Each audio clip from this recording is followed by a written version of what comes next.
तक किसी भी बिजनेस को स्टार्ट करने के लिए कम से कम कितनी इन्वेस्टमेंट चाहिए होती है? ओके, देखो इसमें पहले हम सबसे पहले ये समझेंगे, ये डिपेंड करता है कि बिजनेस क्या है, बिजनेस कैसा है। अब इसके लिए मैं बात बताऊं, कुछ बिजनेस ऐसे होते हैं asset light model, asset light business model, और या कैपिटल, दूसरे होते हैं कैपिटल इंटेंसिव मॉडल।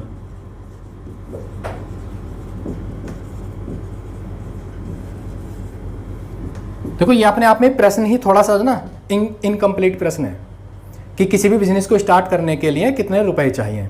ये डिपेंड करता है आप किस तरह के बिजनेस स्टार्ट कर रहे हैं। अब जैसे कुछ बिजनेस होते हैं एसेट लाइट, एसेट लाइट का मतलब हल्का, ये होते हैं लो कैपिटल,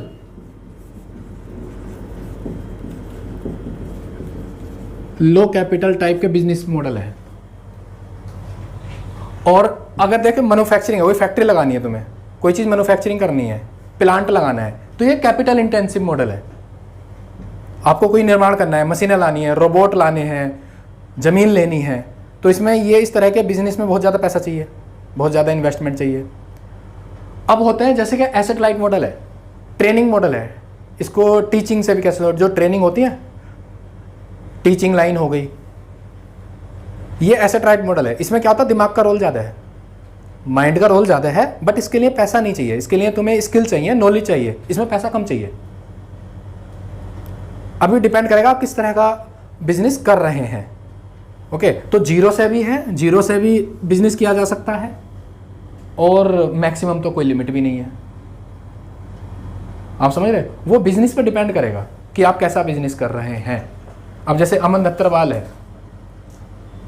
ओके, उन एजुकेशन सेक्टर में एडटेक है उनका, वो 0 रुपये, उन्होंने कहीं से आज तक फंडिंग नहीं उठाई है, तो उन्होंने पढ़ाना स्टार्ट करा, सैलरी आने लगी, पहले अनअकैडमी पे शायद उन्होंने पढ़ाया था, फिर बाद में यूट्यूब पे आ गए, यूट्यूब पे फेमस हो गए, यूट्यूब से पैसा आने लगेगा, उन्होंने उसी रुपये को अपने उसमें लगा दिया, अपने उस इंस्टीट्यूट को बड़ा करने में। 11वीं-12वीं को IIT की तैयारी कराते हैं, अपना कॉलेज भी उनका अलग से चल रहा है, तो उनको उन्होंने, समझ रहे हो, इस तरह के कुछ बिजनेस जीरो से भी स्टार्ट होते हैं, इसको बोलते हैं ये एसेट लाइट मॉडल हो जाते हैं। अब समझ गए ना, ये डिपेंड करेगा आप बिजनेस क्या करना चाह रहे हैं। अब ये बिजनेस कैसे है कि आपका क्या आइडिया है, वो आइडिया पे डिपेंड करता है, आप कौन सी प्रॉब्लम को देख रहे हो। अब जैसे हॉस्पिटल्स हैं, ये बहुत ही कैपिटल इंटेंसिव बिजनेस होते हैं, हॉस्पिटल्स है नहीं, उनकी जो मशीनें होती हैं बड़ी बड़ी महंगी आती हैं, लैंड बनानी है, हॉस्पिटल बनाना है उसके अंदर, तो कैपिटल इंटेंसिव चीज़ें हो जाती हैं। सर्विस सेक्टर जो होता है ना, यूजुअली जैसे एजुकेशन थोड़ा सर्विस सेक्टर में आता है, ये इसमें कम पैसे की ज़रूरत होती है। अब जैसे हम भी स्टार्टअप ही कर रहे हैं, तो ट्रेनिंग का है, तो ये एसेट लाइट मॉडल है, इसमें पैसे की जरूरत थोड़ी पड़ रही है हमें ज़्यादा, लेकिन नॉलेज की, स्किल्स की, टीम की। जो कंसल्टेंसी कंपनी होती है, जो कंसल्टेंसी कंपनी का नाम सुना किसी ने, हमने उस दिन बात करी थी, बोल गए 10th क्लास वालों, कंसल्टेंसी। अब कंसल्टेंसी बिजनेस स्टार्ट करना है तुम्हें, कंसल्टेंसी होती है, तुम्हारे पास हुनर है कोई, आप किसी को सजेस्ट करते हो, आपके पास कोई प्रॉब्लम लेकर आया, आप उसको सजेस्ट करते हो और उसके सजेशन के रुपए लेते हो, तो ये इनमें ज़्यादा पैसा नहीं लगता, बट इसमें ये लगता है, दिमाग लगता है। आपके पास प्रॉब्लम, जब बिजनेस कंसल्टेंसी हो गई, इनमें बंदे चाहिए होते हैं, टैलेंटेड बंदे, इनमें जो टैलेंटेड बंदे होते हैं ना, वो एसेट होता है।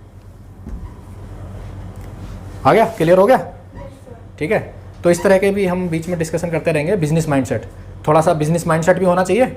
दिल्ली के स्कूल में पढ़ाया जा रहा है, पता है, केजरीवाल जी के स्कूल में उनको अलग से क्लासेस चलती हैं एंटरप्रेन्योरियल माइंडसेट को डेवलप करने के लिए, बिजनेस माइंडसेट को तैयार करने के लिए।